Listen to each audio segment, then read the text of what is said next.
My grandfather used to tell me, if you love what you do, you'll never work another day in your life. And it's beautiful advice, and I believe it. But somewhere along the way, I realized something he never said out loud. Not all of us get to do that. For some of us, the best we can do is to find an honest job that pays the bills. So what do you do if that's actually you?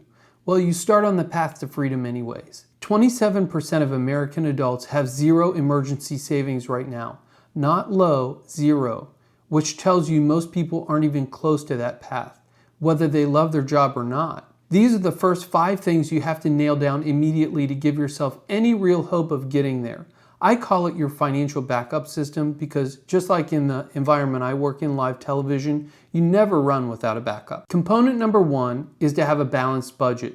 Your income can't exceed your outgo, or your upkeep will be your downfall. So this is Phil in the future, and as I'm editing this, I realized something important. I said that totally backwards. The phrase is actually, if your outgo exceeds your income, then your upkeep will be your downfall. You can take on debt temporarily for something you want, but you can't build independence while you're permanently out of balance. Component number 2 is health insurance. We can debate the exact figures, but I think we all agree medical debt is one of the major drivers of bankruptcy in this country, no matter how you run the numbers. Whether it's through an employer or the marketplace, this isn't optional. It's a core part of the system, not something you can just bolt on later. Component 3 is having an emergency fund. 3 to 6 months of expenses in cash, somewhere you can actually access it. Not the stock market, not your house, and not an inheritance you haven't received yet. Right now, only 41% of Americans could cover even a $1,000 emergency from savings. That's how thin the margins are for most people. I can tell you exactly why this one matters because I lived it. In 2009, my wife and I both lost our jobs on the same day. We didn't panic because we had an emergency fund. And it turned out we needed every bit of it. Because of the type of employer we had worked for, we weren't even eligible for unemployment compensation. On top of that, we just found out our second baby was on the way. Now, it all worked out in the end, but that cushion is what got us through until the next chapter started. Without that, that same day could have been a genuine catastrophe instead of just a hard one.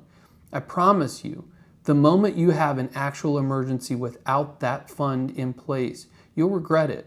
And you may never get back to square one, so start one today. Component 4, avoid debt except where it's structural. A mortgage can be a necessary evil. In fact, every home I've ever purchased required one.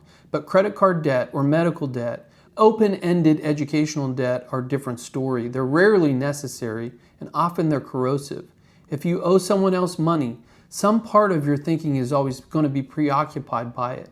You're not fully free until that debt is gone. Component number 5 is planning for the future. Whether it's retirement accounts or saving for a big expense coming down the road, you've got to decide what the right threshold looks like for your own life, but you do have to actually decide, not just drift. Now here's the thing about all 5 of these things. They're not really about the money itself. They're about the thinking. Once you have them in place, you start making decisions based on what you want to do, not what you're forced to do. You might find you actually love your job more once you're not doing it out of fear. Your financial backup system is the foundation, but foundations are for building on top of. And if you've watched anything else on this channel, you already know where this is eventually going.